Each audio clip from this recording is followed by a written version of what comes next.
Hello, everyone, and welcome to another episode of the Powerful Man Show. I am your host, Doug Holt, with my co-host, Tim, the Powerful Man Matthews. What's going down, brother? Yeah, I'm doing well. Went for a nice float session today.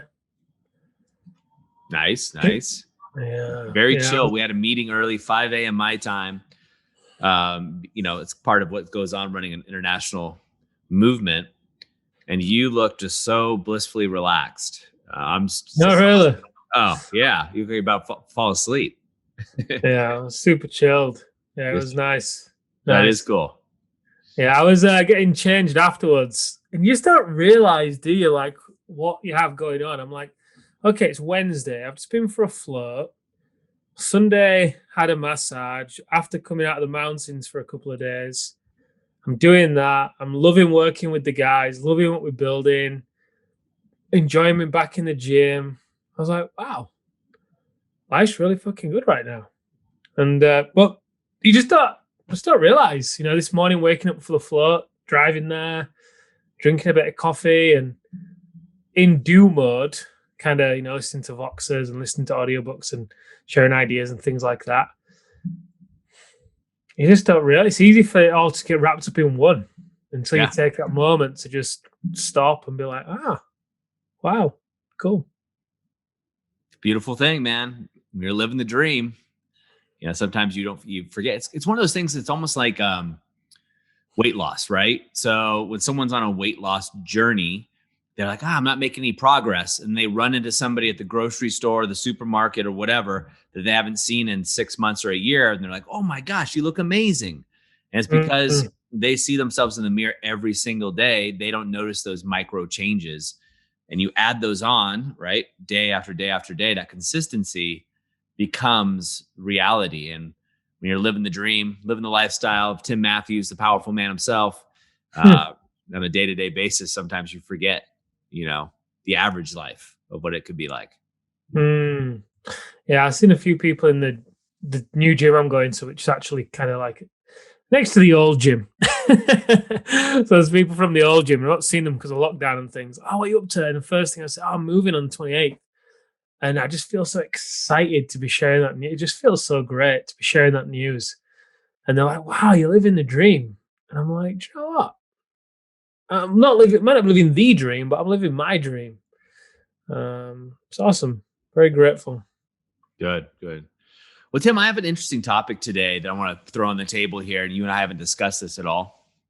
But I was talking to one of the guys that's in the Brotherhood, and we were talking about biology, right? And so I'm not going to get into the science of it, but one of the ways that we evolved as humans is, we came up with a bigger brain, right? Some animals evolved to have claws and night vision. Owls that can fly and not be heard, like they don't make a sound. So we have a bigger brain. I think sometimes we forget that biology often runs the show for us, though. So when biology kicks in, right, the brain is bypassed. So what I mean by that, and I'll give you an analogy. And I was thinking about how I was going to kick this conversation off, and I won't use you and Amelia because I don't want to get you in trouble. So I'll use Aaron and I, right? So I ran multiple companies in Santa Barbara, and one of the companies I ran was a very private fitness studio, right? Wellness studio, but very private, catered to some very successful people and also very attractive people, right? Southern California, et cetera. And of all of those women that came through the facility, right, and that I either dated or didn't date, right, a lot of them checked the boxes of what would be a great woman, right? You check down. However, why was it that when Aaron came by, all of a sudden, I was really interested, right? What was the difference there? And the idea is that we're biologically predisposed to do certain things, certain partners, certain things that we want to do. Could be certain mechanisms within our body. So the same thing can happen with the way we pick our partners or our partner's needs. So let me set us another scene for you, right? If I can. So imagine that you and I are having breakfast. We're chatting it up. Then we decide to part ways. As you leave, you walk around the corner of the restaurant and the door is open, right? In the kitchen. There's no one there, but yet the smell of cinnamon rolls comes out at you. and you can just smell, ooh, so savory. And this is such an amazing bakery. And they're laying right there in front of the door, cooling off. But we just had a really satisfying meal, great conversation. You just notice it briefly and you just keep walking on, right? But take it back a little bit different, right? You never take a cinnamon roll because it would be morally wrong. You just wouldn't do it. But if you were walking by there and we hadn't had breakfast, you're really hungry, your kids are starving at home, Amelia's starving, maybe there's a famine in the UK, I don't know. But if you had children, right, they're starving, and you see those cinnamon rolls, you start to justify grabbing a cinnamon roll. You start saying to yourself in your brain, well, there's 100 cinnamon rolls here, surely 3 of them won't matter. Or, it's more immoral for me not to feed my children or my wife or what have you. So you grab a cinnamon roll because you're starving. And it's been seen throughout history where there's so many times where in famines and other parts of history where people are just really, really hungry, that they'll do terrible things and justify them with rationalization on why they're doing it. Right? I know you know where I'm going with this because you've seen this. And so they'll even kill each other over food, right? The biological need for food and the craving for food is so strong that then they'll justify what their actions are. Now, another biological need for women and for men, they're different, but for women in general, one biological need is the need to feel wanted, desired, sexy, to have sex. And then in relationships, this happens to men too, but I'm going to talk about the woman's side of it here because obviously guys are on the receiving end of this a lot of times. When the relationship isn't working out, the wife or the woman or whoever's involved, let's just call it the wife for this tale, she starts to starve internally. She starts to crave touch, desire, attention, really, at a biological level. It's pre-wired within her, right? To get this. I mean, we're humans, we're very social animals naturally, we're pack animals. So while she's not getting this, she starts to look elsewhere. Now, sometimes it's her girlfriends, it's her sister, it's her mom, and she starts craving that attention from her. Or maybe it's Instagram. She starts posting things on that. But for a lot of women, it goes a step further. It goes into the emotional affair, the physical affair, and the justifications of why they're able to do this and lie to their husbands or what have you are very similar to the justifications of the man who steals the cinnamon rolls to feed his family. The biology happens first, then the justifications and rationalizations come in afterwards. Yeah, I mean, it's interesting, isn't it? There's a joke that Amelia, I think I've said this before, but there's a joke that Amelia and our intimacy coach have together. It's like, Tim, if you want to have sex on Saturday, it starts on Monday. Point being is there's, it feeds into the needs that must be there for a woman. Well, they're there anyway, right? I was going to say the needs that must be there to want to have sex, which is kind of a different point. But point I'm making is, yeah, for sure. And most of our guys get it the wrong way around, right? They think that the way to provide the main need that the women have is to be provided for financially, right? Remember that post that we put in the Facebook group a few months ago? Hey, what rank these and what you think is the order of priority of what women want. I think it was safety and a few other things, right? But a lot of guys put safety last. I didn't really rank it as being important. Emotional safety, that is. But what we know to be true is that for women, the emotional safety, which feeds the emotional, they go hand in hand, right? Meeting of the emotional needs, is the number one. And as guys, the conundrum they often face is, hey, the guy I spoke with yesterday runs a very successful side business, as well as managing a $1.2 billion project for a large bank. Point being is, he's ticking all the boxes financially in the way he's providing, but he's confused as to, well, why does she not bother with me? Why does she not want to have sex with me? Why does she not want to? And he sees her going out and getting dressed up and all those other things, but it's because he's focusing on the wrong thing and missing out this biological need that the women crave. And as a result, there's just distance between them both and frustration as well. Yeah.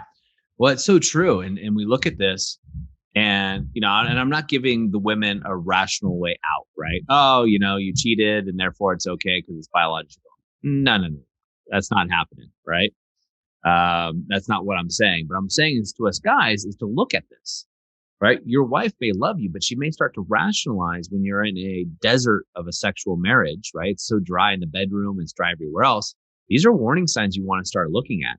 It's kind of the idea where the guy turns the corner, his wife's on her phone, and as soon as he turns the corner, she drops the phone, right? She turns around, puts it down very quickly, and is very kind of like, uh oh, he's here kind of attitude.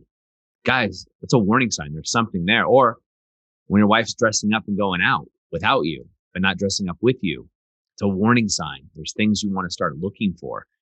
And even if your wife is the most amazing, nice person you've ever met, if these signs start to come out, she could very well just be rationalizing the legitimacy of her actions. Yeah, I'm talking to Tony, who I was friends in high school with on Facebook. And it's easy for Tony, right? This made up guy. Sorry to Tony's out there. This made up guy, to sound very debonair on, a chat, right? 'Cause she's not seeing him leave his underwear on the ground and all this other crap. And so he just starts to give her attention, which is easy to do in a month or two or three or four. And next thing you know, she's starting to get her needs met by Tony online on Instagram or wherever else it is.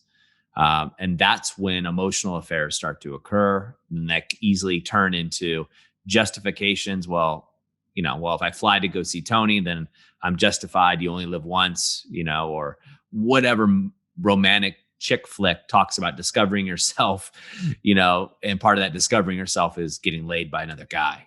And these happen all too often. What really comes in here, I think, that really helps is when you look at the Triad of Connection, right? When we look at the different elements, especially the leadership element of the Triad of Connection, when we apply that really mitigates this issue that can come up for so many guys. Yeah. And it's as you were talking there, the idea that came to mind, I think for men and women, right? I think both sexes, there is a justification and an ignorance. I think that there's a lot of little things, kind of like, if you put a frog in kind of a gruesome analogy, but put a frog in water and slowly let it boil over, it doesn't realize it stays in, right? It doesn't hop out before the water gets too hot to kill it. Whereas if you drop it in a pan of boiling water, it jumps back out. I think it's the same thing that leads to this and creates this situation for a lot of men and women. They ignore the little checking of the Facebook profile of the other guy or the other woman, or the little things that they're doing. They just think they're tiny things that don't really mean anything. Brush them under the rug, keep brushing them under the rug before it's turned into a bigger thing that then they're justifying. And I think you're right. By default, the leadership within the Triad of Connection, which, guys, if you don't know, imagine a triangle, right? The Triad of Connection, on the base, you've got leadership, which is the live as a king system. Right hand side, you have intimacy, which is the hidden motives technique. And the left hand side, you have the clean slate method, which is communication. And just like anything, right? All these sides hold one another up. If you take away leadership, well, it'd collapse. If you took away intimacy, again, it'd collapse. So yeah, back to your point. I mean, the leadership portion of this, it does mitigate it, right? Because by default, when you are using, let's just use the live as a king system, you're going to be doing certain things. You're going to be operating a particular way, which by default, you're going to have the awareness to be meeting your wife's emotional needs. And I think as well, Doug, a lot of the time for the guys that come to us anyway, part of the reason why they are not meeting the emotional needs of the wife, they're not meeting their own emotional needs either. So it's just so far off their radar to even think that way because they're so used to putting their needs last. I'm just going to show up in business and I'm just going to hustle hard. I'm going to work harder and I'm going to pour a cocktail. I'm going to let my health go and I'm going to stay up late and I'm going to, they just put their needs last. Well, I've been there. Yeah, we all have, right? And by default, you're not going to be meeting your wife's emotional needs in that place. You're just not.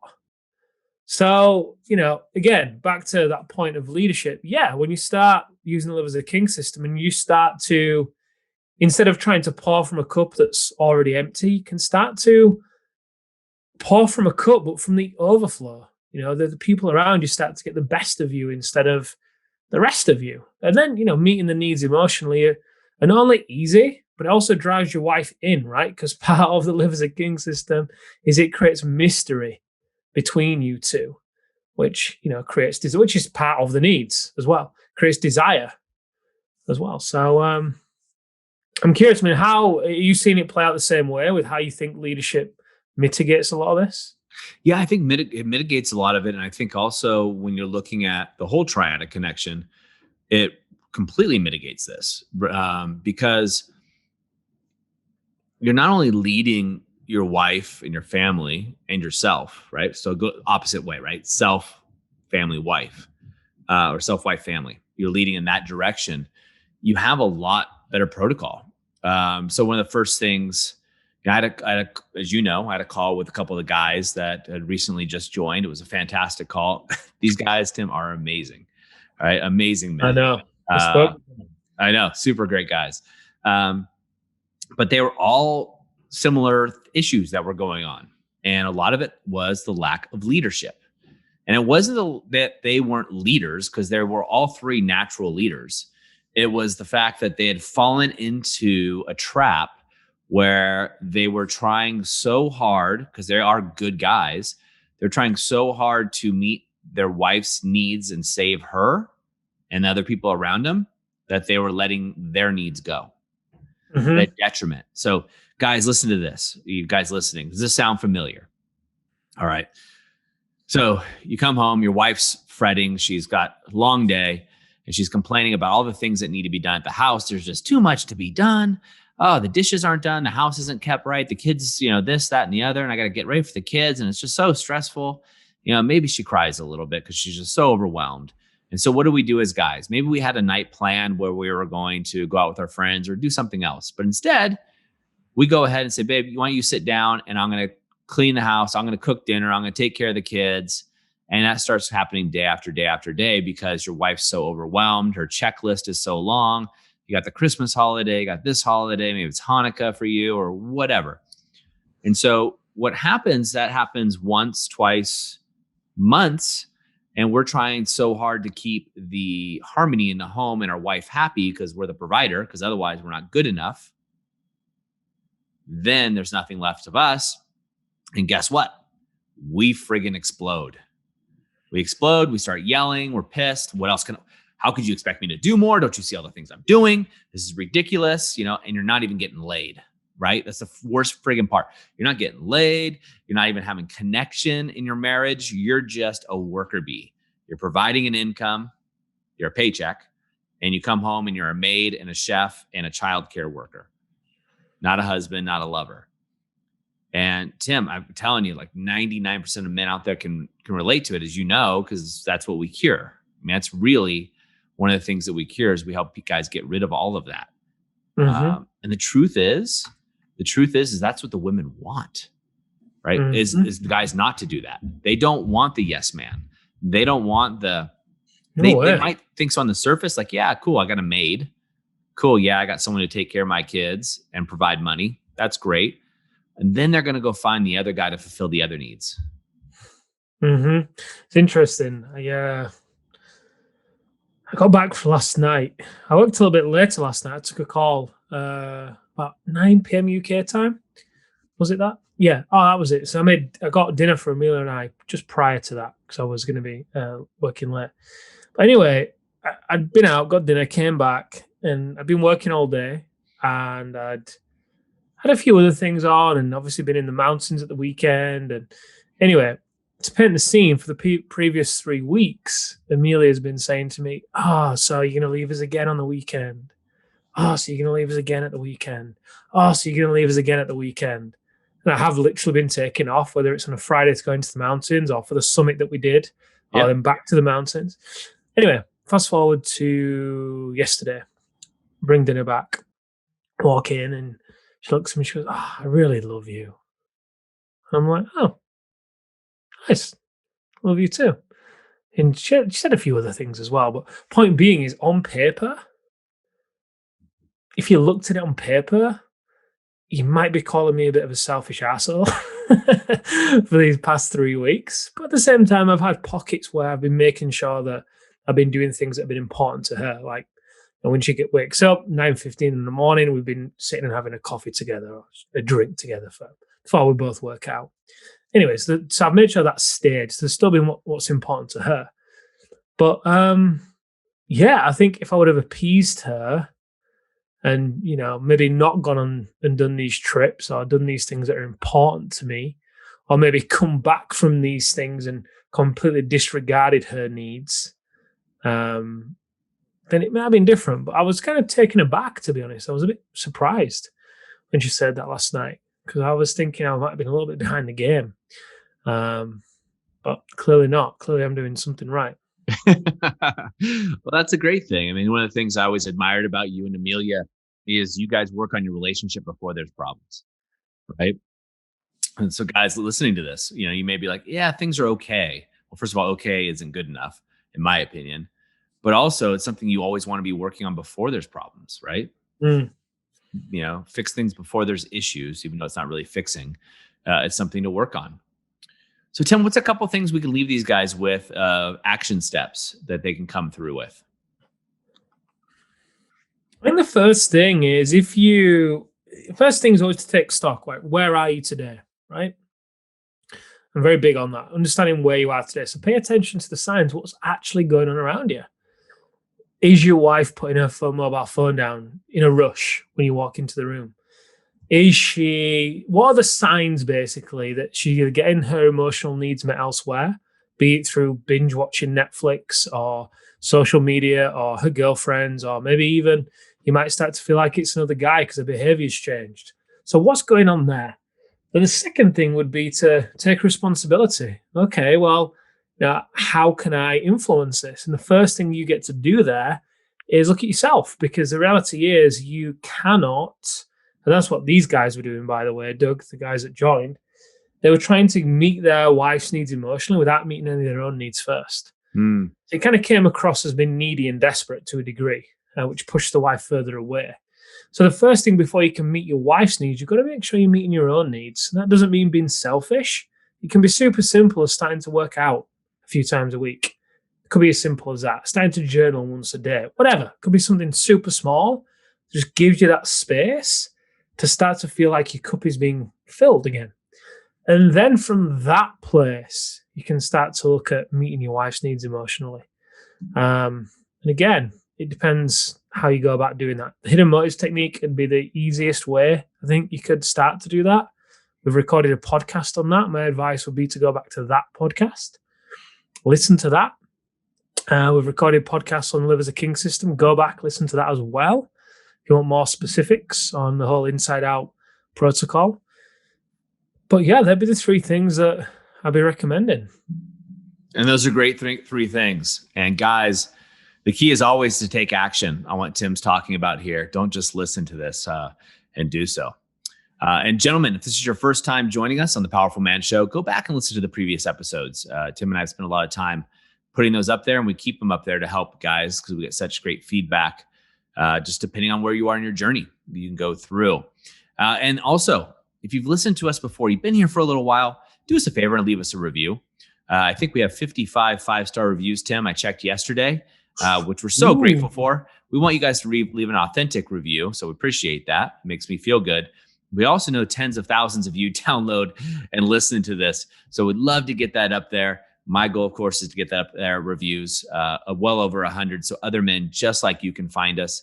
It's not only selfish, but the sense that I really want other men to have the opportunity that you have, right? The opportunity to have meaningful conversations with Tim and I, and to be able to improve, their self, their health, their wealth, their relationships, and their business. So gentlemen, that's all for us. Appreciate you guys leaving a review, and we'll see you next time on The Powerful Man Show.